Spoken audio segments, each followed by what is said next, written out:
Señor. ¿Qué está haciendo aquí? Esta no es su jurisdicción. Señor, soy un paramédico con licencia. Estoy trabajando en esta escena. Necesita retroceder. Le dije, retroceda. Un paciente que requiere atención inmediata. Por favor, no interfiera. ¿Quién le autorizó a estar aquí trabajando en esta supervisor escena? está al tanto. Estoy haciendo mi trabajo. Soy un oficial de policía de servicio.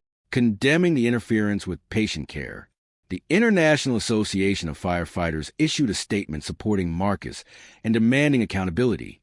The Baltimore County executive called the incident deeply troubling and completely unacceptable. The NAACP's Maryland chapter demanded a full investigation and Holbrook's immediate termination.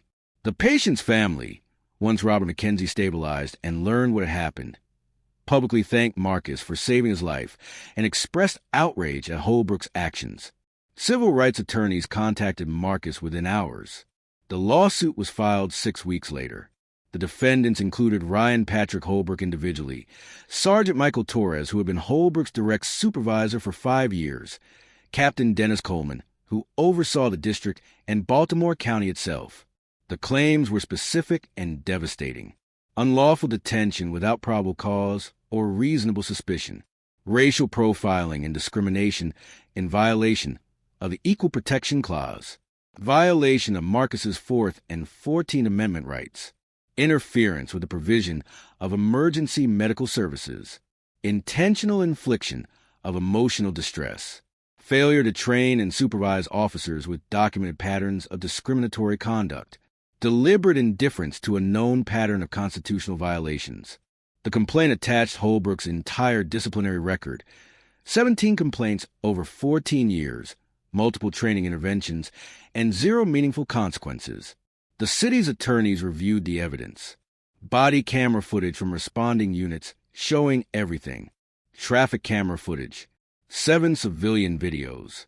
Witness statements from the 911 caller, the bystanders, and Sergeant Patterson herself. Marcus's flawless service record. The patient's medical records documenting the delay in care. Holbrook's 17 complaint history. The case was indefensible. The city settled within 11 months. $2.4 million paid to Marcus Antoine Chen. It was the second largest settlement in Baltimore County history for a civil rights violation. The county's insurance carrier contributed $1.6 million. The remainder came from the county's general fund, meaning taxpayer money. The settlement also included a requirement that Holbrook's entire personnel file be made public, that the county implement mandatory training on not interfering with emergency services, and that any officer with more than 10 sustained complaints face automatic review for termination. Ryan Holbrook's termination came 9 weeks after the incident. The termination letter, obtained through Maryland Public Information Act requests, was clinical and final. Officer Holbrook interfered with provision of emergency medical services to a patient in cardiac arrest, detained a certified paramedic without legal authority, refused to accept valid credentials, and acted on racially discriminatory assumptions. Despite 17 prior complaints and multiple training interventions, Officer Holbrook demonstrated an inability to serve the public without bias. His employment is terminated immediately. His name was entered into the National Decertification Index, ensuring he could never work in law enforcement again in any jurisdiction. His law enforcement career was over at 41 years old. The police union initially announced plans to appeal the termination, but quietly withdrew after reviewing the video evidence and the inevitable public backlash. Holbrook released a brief statement through his attorney accepting responsibility and apologizing, though the damage was irreversible. Marcus Antoine Chen testified before the Baltimore County Council during a public hearing on police accountability 6 months after the incident. I'm a paramedic. I've dedicated 9 years to emergency medicine. I've saved 73 lives through direct cardiac resuscitation. I've delivered 4 babies in ambulances. I've talked down 6 people from suicide attempts. I've pulled 2 people from burning vehicles. And Officer Holbrook accused me of assaulting my patient. I showed him my county-issued identification with my certification number. I showed him my uniform with my name and patches. I pointed to the ambulance with full county markings 30 feet away. None of it mattered. He paused. I wasn't loitering. I wasn't trespassing. I wasn't acting suspiciously. I was on my knees in uniform performing CPR on a dying man. I was doing exactly what I've been trained to do, exactly what the county pays me to do, exactly what my oath requires. I wasn't making anyone uncomfortable except apparently Officer Holbrook, who couldn't imagine that a black man in a paramedic uniform with credentials and an ambulance belonged at an emergency scene. Another pause. This happens every day to black and brown people who don't have badges and uniforms, to people who don't have the resources to fight back, to people whose detentions don't make the news because nobody's dying while it happens. If this can happen to me, in full uniform, with credentials, at an active emergency scene with witnesses and cameras, what happens to everyone else? The real question is, what changes now? Do police departments finally terminate officers after 5 complaints instead of 17? Do off-duty officers finally learn that emergency scenes aren't their jurisdiction? Do we finally acknowledge that credentials, uniforms, and evidence don't overcome racial bias without institutional consequences? Because if we don't fix the systems that kept Ryan Holbrook on patrol for 14 years despite 17 complaints, if we don't address the culture that treats training as punishment instead of termination as consequence, then we're just waiting for the next off-duty officer, the next emergency scene, the next victim, the next viral video. Comment if you believe this should be law. Any law enforcement officer who interferes with certified emergency medical personnel at active scenes should face immediate suspension and federal civil rights investigation. Make it so that credentials actually mean something. Make it common sense. And if you think these stories need to be told, if you believe accountability starts with awareness and change starts with pressure, then hit that subscribe button because we're not stopping. We're going to keep exposing these patterns. We're going to keep demanding that 17 complaints actually lead to consequences. We're going to keep fighting for every paramedic, every doctor, every professional of color who deserves to do their job without being criminalized. This isn't just about one off-duty cop, one parking lot, or one paramedic. It's about all of us and the world we're willing to accept. Sofía Legrand a las 7:41 a las 7:42, Marcus había colocado los parches del día en el pecho del paciente y lo había administrado una descarga. No se restableció el ritmo. Comenzó las compresiones. Esta era su especialidad. Lo que había hecho cientos de veces. La danza coreografiada entre la muerte y la supervivencia.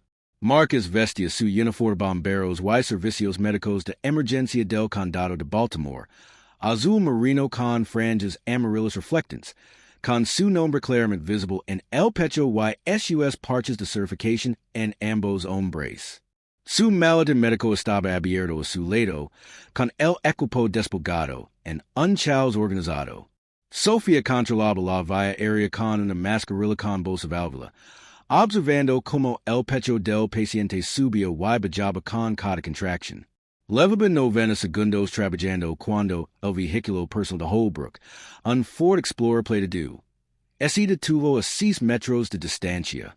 Crees que los agents fuera de servicio deberían tener la autoridad para intervenir en situaciones de emergencia médica activa.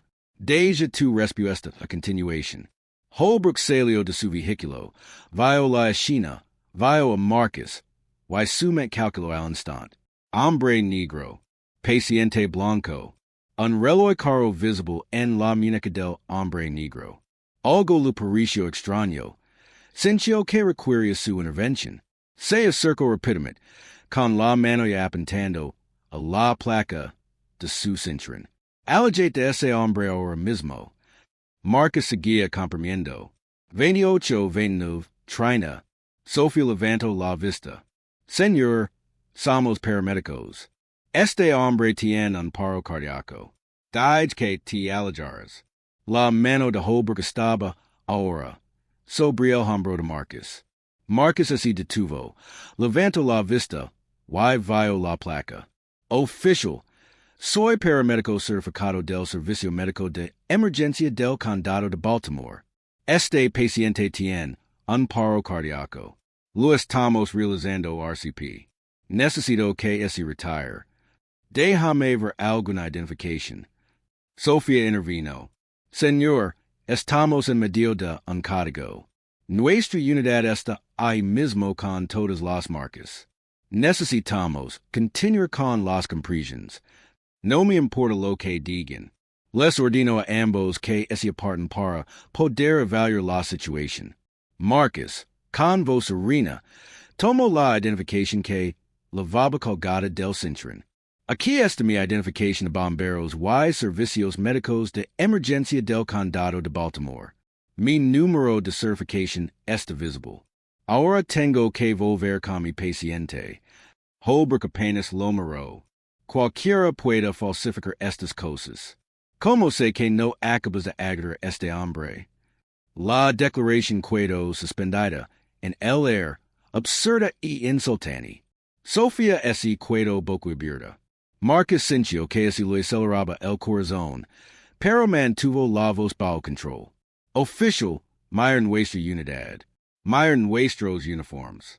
Mire el equipo médico. Respondamos a una llamada al 911. Este hombre se está muriendo. Cada segundo que no le hacemos compresiones, su cerebro se está muriendo. Voy a informar esto. Holbrook sacó su teléfono. Despacho. Soy el oficial Holbrook, placa número 427. Tengo un problema en el estacionamiento del Towson Town Center. Dos sujetos que dicen ser paramédicos, un hombre negro y una mujer hispana, están realizando algún tipo de procedimiento en un hombre blanco inconsciente. Se niegan a cumplir las órdenes legales. Solicito refuerzos inmediatos. Marcus lo miró con incredulidad. No nos negamos a nada. Hacemos nuestro trabajo. Y nuestro operario sabe que estamos aquí porque nos envían. Claro que sí. Holbrook se interpuso entre Marcus y el paciente. Retroceda o lo arresto por obstrucción. Par entonces, ya se había reunido una multitud. Una mujer de unos 50 años dio un paso al frente.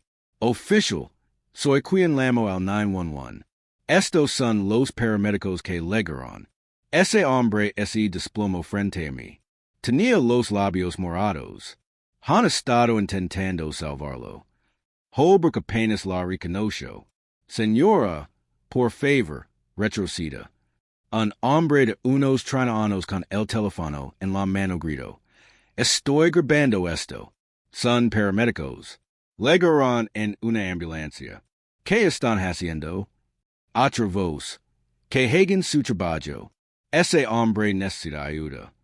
Holbrook los ignoró a todos, con la mirada fija en Marcus. No me importa si eres el director de salud pública. Cualquiera puede robar una ambulancia. Cualquiera puede conseguir un uniforme falso.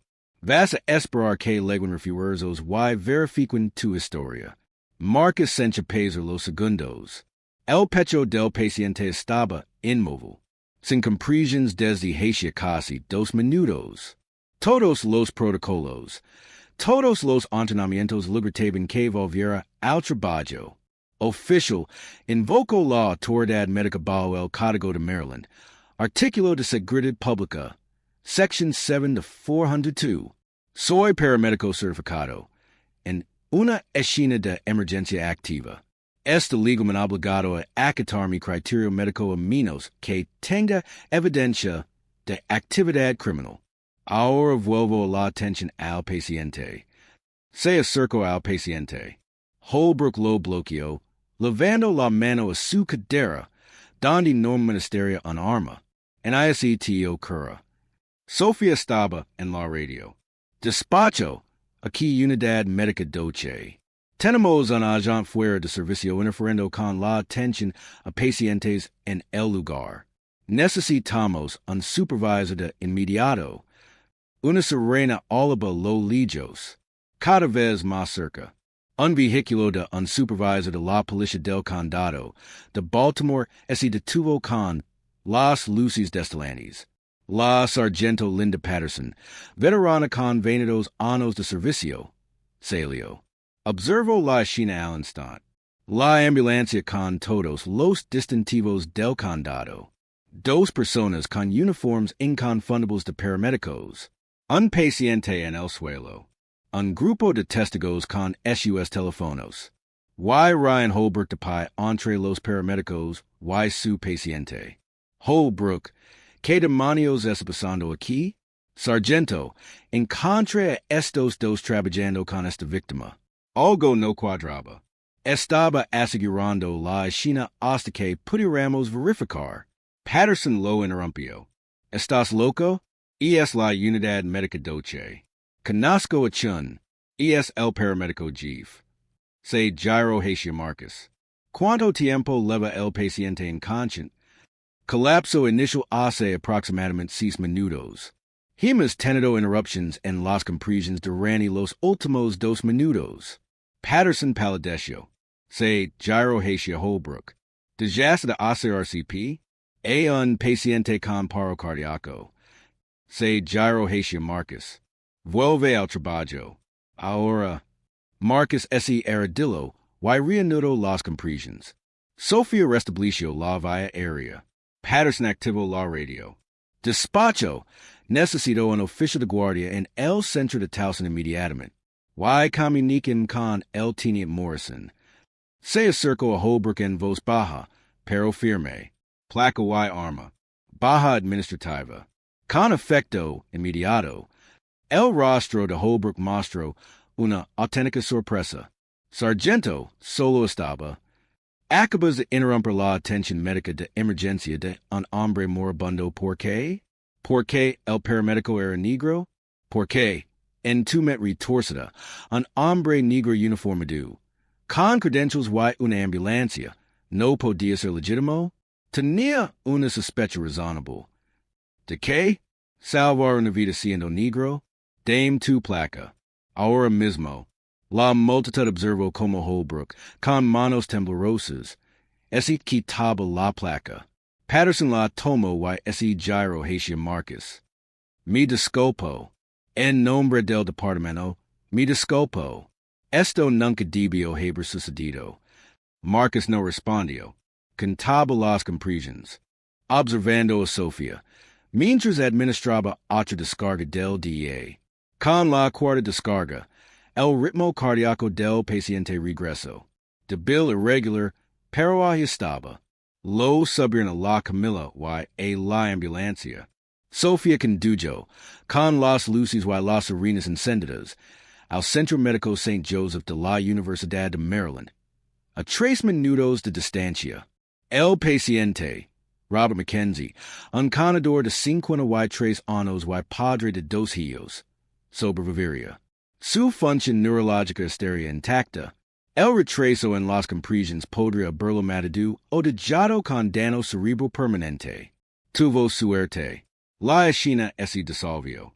Holbrook se quedó solo en el estacionamiento, mientras su carrera se desmoronaba a su alrededor. Patterson ya estaba al teléfono. Los videos de los testigos ya se estaban subiendo. La historia ya se estaba difundiendo. ¿Deberían los agents ser despedidos automáticamente tras interferir con los servicios médicos de emergencia en escenas activas? Deja tu respuesta. En 4 horas, los videos se habían vuelto virales en redes sociales. Los titulares se escribían solos. Policía fuera de servicio impide paramédico afroamericano realizar RCP. Official de Baltimore acusa paramédico de falsificar credentials durante un paro cardíaco. Official de Policía casi mata a un paciente al detener la RCP. Paramédico le dice al oficial. Cada segundo, su cerebro se está muriendo mientras lo imprimen ver al paciente. Las imágenes eran claras, contundentes y inevitables. Múltiples ángulos. Audio nítido. Millions de visualizations a medianoche. La Asociación Nacional de Técnicos de Emergencias Médicas emitió un comunicado en 24 horas condenando la interferencia en la atención al paciente. La Asociación Internacional de Bomberos emitió un comunicado apoyando a Marcus y exigiendo responsabilidades. El Ejecutivo del Condado de Baltimore calificó el incidente profundamente preocupante y completamente inaceptable. La sección de Maryland de la NAACP exigió una investigación exhaustiva y el despido inmediato de Holbrook. La familia del paciente.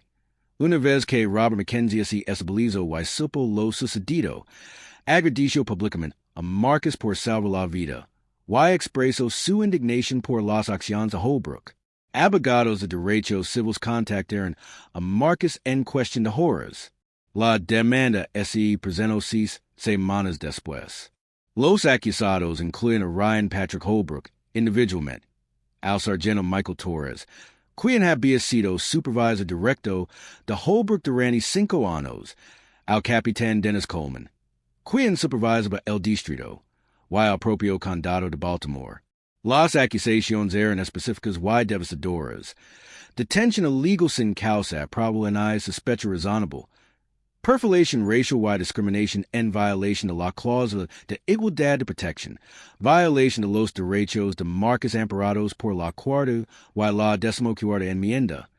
Interferencia con la prestación de servicios médicos de emergencia. Infligir intencionalmente angustia emocional. Falta de capacitación y supervision de oficials con patrones documentados de conducta. Discriminatoria. Indiferencia deliberada ante un patrón conocido de violations constitucionales. La denuncia incluye todo el expediente disciplinario de Holbrook, diocesano que a lo largo de 14 años, múltiples interventions de capacitación y ninguna consecuencia significativa. Los abogados de la ciudad revisaron las pruebas. Grabaciones de cámaras corporales de las unidades que acudieron al lugar que lo mostraban todo. Grabaciones de cámaras de tráfico. 7 videos de civiles. Declarations de testigos. Quien llamó al 911. Transunis y la propia Sargento Patterson. El impecable historial de servicio de Marcus. El historial médico del paciente que documentaba la demora en la atención. El historial de diocesano quejas de Holbrook. El caso era indefendible. La ciudad legó un acuerdo en unos meses. Se pagaron $2,400,000 a Marcus Antoine Chun. Fue el segundo acuerdo más cuantioso en la historia del condado de Baltimore por una violación de derechos civiles. La aseguradora del condado aportó $1,600,000. El resto provino del Fondo General del Condado, y es Decker, dinero de los contribuyentes. El acuerdo también incluyó la exigencia de que se hiciera público todo el expediente personal de Holbrook, que el condado implementara una capacitación obligatoria sobre no interferir con los servicios de emergencia, y que cualquier agente con más de 10 quejas confirmadas se sometiera a una revisión automática para su despido. El despido de Ryan Holbrook se produjo 9 semanas después del incidente. La carta de despido, obtenida mediante solicitudes amparadas en la Ley de Información Pública de Maryland, fue categórica y definitiva.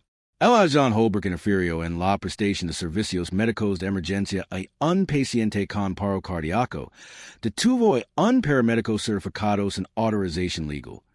Ese negó acepta credentials válidas y actuó con base en suposiciones racialmente discriminatorias. A pesar de diocesano quejas previas y múltiples capacitaciones, el agente Holbrook demostró su incapacidad para servir al público sin prejuicios. Su empleo quedó despedido de inmediato. Su nombre fue incluido en el índice nacional de certificación, lo que le aseguró que nunca más podría trabajar en las fuerzas del orden en ninguna jurisdicción. Su carrera policial legó a su fin a los 41 años. El sindicato policial anunció inicialmente sus planes de apelar el despido, pero discretamente se retractó tras revisar las pruebas en video y la inevitable reacción negativa del público. Holbrook emitió un breve comunicado a través de su abogado, aceptando la responsabilidad y disculpándose, aunque el daño era irreversible. Marcus Antoine Chun testificó ante el Consejo del Condado de Baltimore durante una audiencia pública sobre responsabilidad policial 6 meses después del incidente. Soy paramédico. Llevo 9 años dedicado a la medicina de emergencia. He salvado 73 vidas mediante reanimación cardíaca directa. He ayudado a nacer a 4 bebés en ambulancias. He reanimado a 6 personas que intentaban suicidarse. He rescatado a dos personas de vehículos en llamas. Y el oficial Holbrook me acusó de agredir a mi paciente. Lo most de mi identificación del condado con mi número de certificado. Lo most de mi uniforme con mi nombre y parches. Cine la ambulancia con todos los distintivos del condado a 9 metros de distancia. Nada de eso importo. Hizo una pausa. No estaba meridiendo. No estaba invadiendo. No attribute de forma sospechosa.